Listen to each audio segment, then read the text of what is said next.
Hello friends, welcome to my channel study zone never stop learning. आज मैं आपको पढ़ाऊंगी रेस्पिरेशन इन अदर एनिमल्स। मेरे को यहाँ से कंटिन्यू करना था, तो चलिए वहीं से शुरू करते हैं। We know that humans breathe through their lungs. हमको पता है ह्यूमन्स लंग्स से ब्रीथ करते हैं। But how do other land animals just like aquatic animals and plant breathe? अब इसको हम एक्सप्लोर करते हैं। Respiration in amoeba. Amoeba respire करते हैं by the process of diffusion उनकी बॉडी सरफेस से। Respiration in land animals. Organisms जैसे कि elephants, lions, cows, frogs and birds, उनमें लंग्स होते हैं like that in human beings. How do organisms जैसे कि कॉकरोच या फिर अर्थवॉर्म, वो कैसे ब्रीथ करते हैं? Do they have breathing organs like that in humans, और या फिर उनके पास कोई अदर स्पेशल स्ट्रक्चर होता है फॉर ब्रीदिंग? कॉकरोच के पास एक स्मॉल ओपनिंग होती है on the lateral side of its body. इस ओपनिंग को हम लोग स्पाइरेकल्स कहते हैं। ऑक्सीजन रिच एयर एंटर करती है उनकी बॉडी में through spiracles. Spiracles are connected to a network of tube जिन्हें हम ट्रैकिया कहते हैं, which are present all over its body. The oxygen फिर एंटर करती है ट्रैकिया में, from where it diffuses into the cells of the body. However the movement of carbon dioxide follows the reverse path wherein the carbon dioxide in the cells of the body first enters the trachea and then leaves the body through spiracles. Blood of cockroach को हम लोग haemolymph कहते हैं। वो involve होता है in exchange of gases between the cells. Did you know that a cockroach can hold its breath for 40 minutes? क्या आपको पता है कॉकरोच अपनी ब्रीथ 40 मिनट्स के लिए होल्ड कर सकता है? In earthworms respiration occurs through the surface of the skin. Earthworms में रेस्पिरेशन होता है उनकी स्किन से, सर्फेस ऑफ स्किन से। The skin of an earthworm वो मॉइस्ट और स्लाइमी होती है। गैस डायरेक्टली डिफ्यूज करती है into its tissues through the skin. Respiration in plants. Do you think plants also respire like other organisms? If so, then how do plants take in oxygen? जैसे कि बाकी living organisms में plants just like other living organisms, जो plant होते हैं वो भी respire करते हैं। वो रिस्पायर करते हैं तो tiny pores on the surface of their leaves, आप सभी को शायद ये नॉलेज होगी, वो टाइनी पोर्स होते हैं, उनको हम स्टोमेटा कहते हैं। Oxygen enters the plant while carbon dioxide leaves the plant through these pores. Root of plants also respire. जो रूट्स होती हैं प्लांट की वो भी रिस्पायर करती हैं। They do so by taking in oxygen from the air spaces present in soil. जो air spaces होती हैं सॉइल में, वो उससे ऑक्सीजन को टेक इन करते हैं by the process of diffusion. Oxygen is taken in and carbon dioxide moves out with the help of diffusion only. Diffusion की ही हेल्प से ऑक्सीजन टेकन होती है और कार्बन डाइऑक्साइड मूव आउट करती है। इस तरह के गैसेस एक्सचेंज इस तरह का गैसेस एक्सचेंज होता है in the younger roots only and not in the older roots. Older roots में द एक्सचेंज ऑफ गैस होता है बाय लेंटिकल्स। लेंटिकल्स ये thin wall loosely arrange cells होते हैं विद इंटरसेलुलर स्पेसेस, जो गैसेस एक्सचेंज में प्रेजेंट होते हैं, एक्सचेंज के लिए प्रेजेंट होते हैं। In plants growing in mangroves और सलाइन स्वैम्प्स। जो प्लांट्स ग्रो करते हैं मैंग्रोव्स या फिर सलाइन स्वैम्प्स में, द रूट उनमें मॉडिफाइड होती है टू नेमाटोफोर्स। उनमें जो रूट होती है मॉडिफाइड होती है नेमाटोफोर्स में।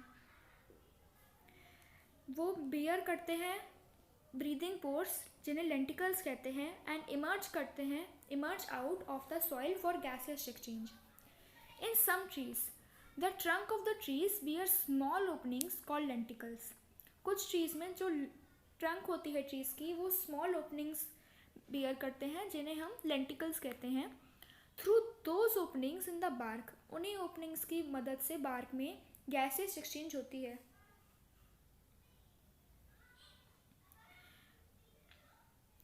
The lenticels look like scars on the tree bark. जो लेंटिकल्स होते हैं वो स्कार्स की तरह दिखते हैं ट्री बार्क पे। Part of oxygen that is produced by the plant in photosynthesis. वो यूटिलाइज होता है प्लांट के द्वारा for breathing, and rest of the oxygen is given out. और जो बाकी ऑक्सीजन होती है वो बाहर दे दी जाती है बाय प्लांट्स थ्रू स्टोमेटा, जिसे हम ब्रीदिंग के लिए यूज़ करते हैं। Can you tell why farmers are advised against adding too much water to their fields? क्या आप बता सकते हैं फार्मर्स क्यों एडवाइस किए जाते हैं अगेंस्ट ऐड करने के लिए बहुत ज़्यादा वाटर उनकी फील्ड्स में? उनको ऐसा एडवाइस इसलिए किया जाता है टू मच वाटर फिल कर देती है एयर स्पेसेस जो प्रेजेंट होती है सॉइल में by replacing the air in it. Lack of oxygen can lead to the death of plants. Oxygen की कमी की वजह से प्लांट्स की डेथ हो सकती है. My potted plant. Take a potted plant and keep watering it continuously for a week with more than the required amount of water. उसको लगातार वाटर देती जाइए, मोर अमाउंट ऑफ वाटर देती जाइए उसके लिमिटेड रिक्वायर्ड से भी ज़्यादा. अब क्या ऑब्जर्व करोगे एक हफ्ते बाद? Do the plant survive? क्या प्लांट सर्वाइव कर पाएगा? What is the reason behind your observation? You will observe that the plant does not look healthy. आप ऑब्जर्व करोगे जो प्लांट है वो हेल्दी नहीं दिखेगा. ये इसलिए होता है क्योंकि जो एक्सेस वाटर होता है ब्लॉक कर देता है पोल्स ऑफ सॉइल और अलाउ नहीं करता ऑक्सीजन को प्लांट बॉडी के अंदर एंटर करने में. जो लार्ज फॉरेस्ट होते हैं उन्हें हम लंग्स ऑफ द वर्ल्ड कहते हैं क्योंकि वो ऑक्सीजन प्रोड्यूस करते हैं बाय प्लांट्स. वो यूज़ की जाती है by humans and animals for respiration. ये कुछ एक्टिविटीज़ हैं. Activity 1, aim to demonstrate anaerobic respiration. Procedure: take about 6 to 7 germinating seeds of pea or gram और remove their outer layer, जिसको हम टेस्टा भी कहते हैं, so that diffusion of CO2 from the seeds take place. Invert a test tube filled with mercury over a petri dish half filled with mercury. एक test tube invert करो जो mercury से भरी हो ओवर अ पेट्री डिश जो half filled mercury से half filled हो. Then introduce the germinating seeds in the test tube with the help of forceps. The seeds will move to the top to the test tube. We name this as set A. उसे हम setup S A के नाम से, मतलब column and column भी होता है जैसे, वैसे ही उसको हम ए के नाम से डिनोट कर देंगे. फिर उसके बाद फोर्थ आएगा प्रोसीजर में, प्रिपेयर अदर सेटअप बी.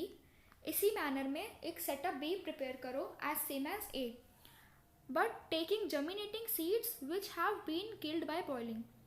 लेकिन जो जर्मिनेटिंग सीड्स हो वो किल्ड हो चुकी हो बॉइलिंग की वजह से, वो सीड्स लेना. This setup serves as the control experiment. ये सेटअप कर देगा, ये सेटअप सर्व करता है इस control experiment. Keep both the setups A and B for a few hours and then observe. इन दोनों सेटअप्स ए एंड बी को कुछ घंटे के लिए रख दो और ऑब्जर्व करना. फिर ऑब्जर्वेशन ये होगी कि जो लेवल ऑफ मर्क्यूरी है इन सेटअप ए वो फॉल कर जाएगी, वेयर एज इन बी वो वैसे की वैसे ही रहेगी. एक्सप्लेनेशन: CO2 गैस लिबरेट करती है in setup A has push down the mercury. In setup B कोई भी गैस प्रोड्यूस नहीं होती है. To check that the gas liberated is CO2, introduced a crystal of potassium hydroxide in tube of setup A. The mercury level will again rise, वो दोबारा rise हो जाएगा, indicating that the gas carbon dioxide is produced during anaerobic respiration. अब ऐसे ही activity 2 है, to demonstrate aerobic respiration or to demonstrate that green plants produce CO2 during aerobic respiration. एक small potted green plant लीजिए और cover करिए उसे bell jar से. Connect करिए बेल जार को on both sides with U glass tubes, 2 test tube conical flask containing lime water. Vaseline is applied to make the setup air free. Cover the bell jar with a black cloth to prevent photosynthesis, so CO2 evolved during respiration will not be consumed in photosynthesis. Introduce air into the apparatus with the help of an air pump and pass it first through soda lime. Soda lime absorb कर लेगा any जो भी CO2 present है in the incoming air. As a result, जब air pass करती है through lime water in test tube A वो milky नहीं होता. The air free from CO2 enters the bell jar and comes in contact with the green plant. The air from the bell jar now enters the test tube B containing lime water. Test tube B वो भी attach होती है air pump पे. Observation ये होती है कि वो मिल्की हो जाएगा. एक्सप्लेनेशन: लाइम वाटर मिल्की हो जाता है क्योंकि जो एयर होती है जो आ रही होती है फ्रॉम बेल जार वो कंटेन करती है CO2. ये शो करता है कि CO2 प्रोड्यूस होती है ग्रीन प्लांट्स में ड्यूरिंग रेस्पिरेशन. अब difference between photosynthesis and respiration. Photosynthesis होता है in cells that have chlorophyll. Respiration होता है in all living cells. Photosynthesis होता है सिर्फ in presence of light. Respiration can occur all the time. Photosynthesis food बनाता है, फूड मैन्युफैक्चर करता है. रेस्पिरेशन ब्रेक डाउन करता है फूड को. फोटोसिंथेसिस कार्बन डाइऑक्साइड और वाटर यूज करता है. Respiration oxygen and glucose use करता है. फोटोसिंथेसिस लिबरेट करता है oxygen as one of the end product. Respiration liberate करता है CO2 as one of the end product. अब हम लोग ने यहाँ तक बहुत कुछ पढ़ चुका है. All the aspects of respiration in plants पढ़ चुके हैं. अब हम फिगर आउट कर सकते हैं कुछ difference in respiration in plants and respiration in animals. In plants respiratory gases travel by simple diffusion. सिर्फ सिंपल डिफ्यूजन होता है प्लांट्स में. In animals respiratory gas transported होती हैं across body through blood. Respiration in plants में end products of anaerobic respiration include करते हैं ethanol. Respiration in animals में end products of anaerobic respiration include करते हैं lactic acid. Respiration in plants में lesser amount of heat produce होती है. Respiration in animals में ज़्यादा अमाउंट ऑफ हीट प्रोड्यूस होती है. सो यहीं तक था चैप्टर रेस्पिरेशन इन ऑर्गेनिजम्स. अगर आपको मेरी ये वीडियो पूरे चैप्टर पे पसंद आई हो तो उसे लाइक सब्सक्राइब शेयर करना ना भूलिएगा. और अगर आपको इसमें पूरे चैप्टर में कोई भी कहीं भी डाउट हो तो कमेंट में बता दें. Thank you.